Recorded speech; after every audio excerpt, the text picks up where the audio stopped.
कब तक मार खाकर जीवन बिताऊंगी, सचिन ने अपनी पत्नी कल्पना पर चिल्लाते हुए कहा। तुम्हारी हिम्मत कैसे हुई मुझसे बिना पूछे अपनी बहन को ऑनलाइन गिफ्ट भेजने की?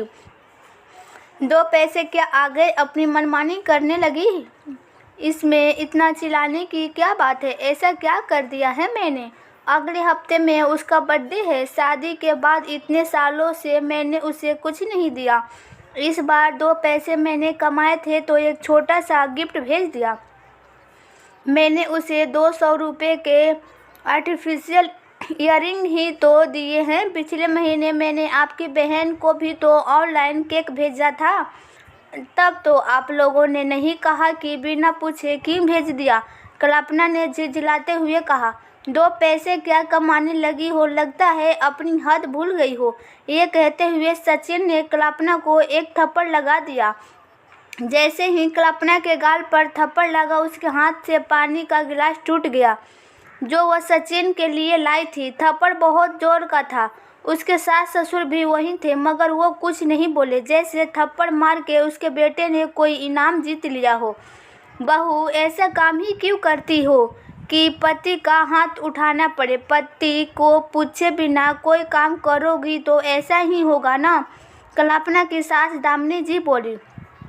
आज कल्पना पर उसके पति ने बेवजह ही हाथ उठाया था। कल्पना आंखों में आंसू लेकर काम में लग गई। ये सिर्फ आज की बात नहीं थी, पिछले 10 सालों से ऐसा ही होता आ रहा है। कल्पना के ससुर में पति सचिन, सास दामिनी जी, ससुर आलोक जी, 8 वर्षीय बेटी पीहू, 6 वर्षीय बेटा कबीर थे और एक शादीशुदा ननद नीलम थी जो पास के ही शहर में रहती थी। कल्पना की पल पल की जानकारी दामिनी जी अपने बेटे सचिन को अपनी तरफ से नमक मिर्च लगा कर देती थी। सचिन भी अपनी माँ के नज़रों से ही अपनी पत्नी को देखता था और उस पर हाथ भी उठा देता था। समाज में कल्पना की छवि अच्छी थी। वो बाहर अच्छे कपड़े गहने पहन कर जाती तो लोग समझते कि ससुराल वाले कितने अच्छे हैं, किसी बात पर रोक टोक नहीं करते। मगर सच तो ये था कि पिछले 10 साल में कल्पना ने अपनी पहचान तक खो दी थी। वो हंसना मुस्कुराना भूल गई थी। वो सिर्फ अपने ससुराल वालों के हिसाब से ही चलने वाली कठपुतली बनकर रह गई थी।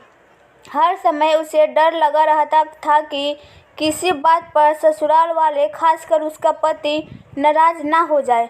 शादी के कुछ ही समय बाद एक ऐसी घटना घटी जिससे कल्पना का आत्मविश्वास पूरी तरह टूट गया। हुआ कुछ ऐसा कि घर के सामने एक सब्जी वाला आया। कल्पना उसकी आवाज़ सुनकर नींबू मिर्च लेने चली गई। उस समय उसकी सास नहाने गई थी और खाना बनाने में नींबू मिर्च की ज़रूरत थी। पड़ोस में रहने वाले सुबोध भैया वहां आए और कुछ सब्जी लेने लगे। उनकी पत्नी ने 2 दिन पहले ही बेटे को जन्म दिया था। भैया नमस्ते, बहुत बहुत बधाई हो आपके बेटे के जन्म की।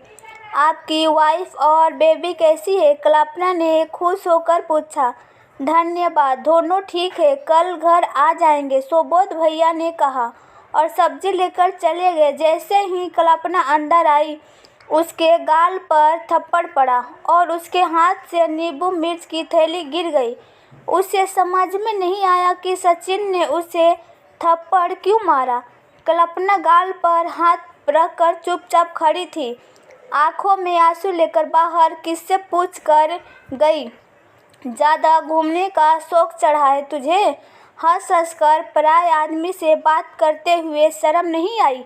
इस घर में रहना है तो हद में रह, वरना सारी हदें पार हो जाएगी।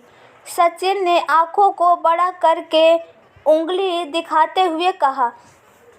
आज कल्पना के आत्मसम्मान को बहुत ठेस पहुंची थी। वो अपने मायके चली गई मगर उसके माता पिता भी ससुराल वालों के ही पक्ष में बोले। बेटा, शादीशुदा जीवन में सब कुछ झेलना पड़ता है। तुम्हारा पति ससुराल वाले जैसे कहें वैसे ही करो, जैसे चाहे वैसे ही रहो। फिर कल्पना को ससुराल वापस जाना पड़ा।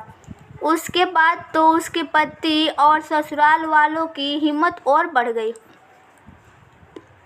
कल्पना अपनी मर्जी से कुछ नहीं करती थी, फिर उसका पति कोई ना कोई बात पर उस पर कई बार हाथ उठा चुका था। ऐसे ही समय बीतता गया। कल्पना ने एक बेटी और एक बेटे को जन्म दिया। कल्पना को भी थायराइड जैसी कई बीमारी थी घेर लिया। उसके पति सचिन को अब दवाइयों के लिए पैसा देना अखरता था। पिछले साल ही कल्पना ने सचिन से कहा था कि सुनिए, मैं ऑनलाइन सामान बेचने का काम करना चाहती हूँ। मुझे घर से बाहर भी नहीं जाना होगा, बस सामान की फ़ोटो ऑनलाइन सोशल मीडिया पर डालनी है, जिससे बिक्री पर मुझे थोड़ा कमीशन मिल जाएगा। इसमें दवाइयों का खर्च निकल जाएगा तो अच्छा रहेगा। सचिन ने हाँ कर दी। चलो, दवाइयों का खर्च निकल जाएगा। अब कल्पना को ऑनलाइन काम से कुछ आमदनी होने लगी, जिससे उसकी ऊपरी खर्चे निकलने लगे। उसी आमदनी से कल्पना ने अपनी छोटी बहन को उसके जन्मदिन पर छोटा सा गिफ्ट भेजा और इसी बात पर वो अपने पति द्वारा घरेलू हिंसा का शिकार हो गई। अगले दिन सास दामिनी जी कहती हैं, कल से नवरात्रि शुरू है। आजकल घर में बहुत अशांति है, इसलिए कल हम सब माता जी के मंदिर दर्शन करने जाएंगे। घर के सभी लोग मंदिर गए। वहाँ पंडित जी मंत्र बोल रहे थे। इसका क्या मतलब है? कल्पना की बेटी ने पूछा। पंडित जी ने कहा, इसका मतलब है देवी माँ सभी प्राणियों में शक्ति रूप में स्थित है, मतलब पावर डिनरता। क्या हम सब में माता जी की पावर होती है? मुझ में, मम्मी में, पीहू ने पूछा। हाँ, हम सब में माता जी की शक्ति है, बस इसका सदुपयोग करना आना चाहिए। बेटी, तुम तो साक्षात माँ दुर्गा का स्वरूप लग रही हो, पंडित जी ने कहा। पीहू को उसकी बात तो ज़्यादा तो समझ में नहीं आई, मगर कल्पना को ज़रूर अपनी खोई हुई शक्ति का एहसास होने लगा। अब उसके मन में ये ख्याल आने लगा कि पूरी जिंदगी ऐसे मार खाते हुए तो नहीं बिता सकती। माता पिता से तो सहारा की उम्मीद करना बेकार है, क्योंकि अगर उन्हें मदद करनी होती तो पहली बार में ही कर देते। कुछ दिन बाद कल्पना घर के छोटे मोटे सामान लेने के लिए पास की दुकान में अपनी पड़ोसन के साथ जाती। दुकान के पास ही पानी पूरी का ठेला लगा हुआ था। उसकी पड़ोसन पिंकी बोली, चलो पानी पूरी खाते हैं। कल्पना ने कहा, नहीं, देर हो जाएगी, मेरे पति के आने का समय हो रहा है, बेकार में ही घर में कलेश होगा। अरे चलो, कौन सा हम रोज घर से बाहर आते हैं, 5 मिनट ही तो लगेंगे। वो तो आज तुम्हारी सास ने खुद तुम्हें घर का सामान लाने भेजा है, पिंकी ने जोर देते हुए कहा। मगर जिस बात का डर था वही हुआ। सचिन ने ऑफिस से आते समय कल्पना को पानी पूरी खाते हुए देख लिया। कल्पना घर पहुंचते ही देखा कि सचिन हॉल में बैठा है। उसकी क्लास लगाने के लिए बाहर किससे पूछ कर गई थी, अब तो बाहर छुप छुप कर खाया पिया भी जा रहा है। कल को फिल्म, होटल, मॉल सब में जाना शुरू कर दोगी। हमारी इज्जत का जरा भी ख्याल नहीं है। इस घर में अपनी औकात में रहो, नहीं तो औकात दिखाना मुझे आता है, सचिन ने गुस्से में कहा। पहली बात तो यह है कि मुझे आपकी माँ ने ही घर का सामान लाने भेजा था, और अगर मैंने अपनी सहेली के साथ 10-20 रुपए की पानी पूरी खा ली तो क्या गुनाह कर दिया। गली के नुक्कड़ पर छोटी सी टपरी पर सिगरेट फूंकते हुए घर की इज्जत का ख्याल नहीं आता। देर रात में दोस्तों के साथ शराब पीकर आते हुए घर की इज्जत का ख्याल नहीं रहता।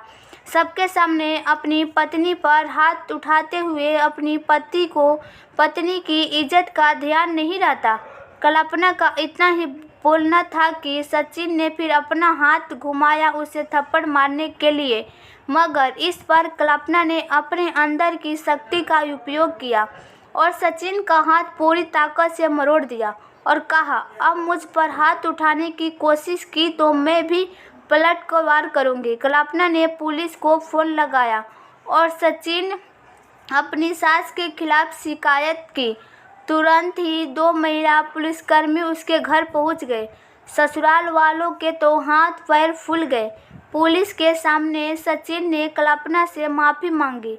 पुलिस के जाते ही सचिन ने कल्पना के मायके वाले को फ़ोन लगाया, आकर अपनी बेटी को ले जाइए, यहाँ इसने तांडव मचा रखा है। क्या सिखाया है आपने अपनी बेटी को? कल्पना ने सचिन के हाथ से फ़ोन छीना और अपने माता पिता से कहा, आप लोग को यहाँ आने की कोई ज़रूरत नहीं। आप लोग ने उस समय मेरा साथ नहीं दिया था जब मुझे आपकी सबसे ज़्यादा ज़रूरत थी। आप अपनी लोग लाज संभालिए, मुझे मेरे हाल पर छोड़ दीजिए। अब मैं अपनी परिस्थितियों का सामना कर सकती हूँ। पुलिस को बुलाती है, अपने पति को जेल भेजेगी। अगर इतनी ही परेशानी है पति से तो चली जाए यहाँ से, दे तलाक। कल्पना की सास दामिनी जी बोली, क्यों दूँ तलाक? शादी करके आप लोग मुझ पर इस घर में लाए हैं। मुझे सम्मान से रखना आप लोगों की जिम्मेवारी है। दोनों बच्चों की जिम्मेवारी उठाना भी आप लोग का ही फर्ज है। अब आप लोगों की हर हरकत पर पुलिस की नज़र रहेगी। मैंने महिला पुलिस और महिला सोशल वर्क से सुरक्षा मांगी है। इस घटना के बाद कल्पना का आत्मविश्वास वापस आ गया। अब ससुराल वाले भी थोड़े डर कर रहते थे। अब वो बड़बड़ाने के अलावा कुछ नहीं कर पाते थे। अब कल्पना उसी घर में बच्चों के साथ आत्मविश्वास के साथ अपनी मर्जी का जीवन जी रही थी। धीरे धीरे स्थिति सामान्य हो गई।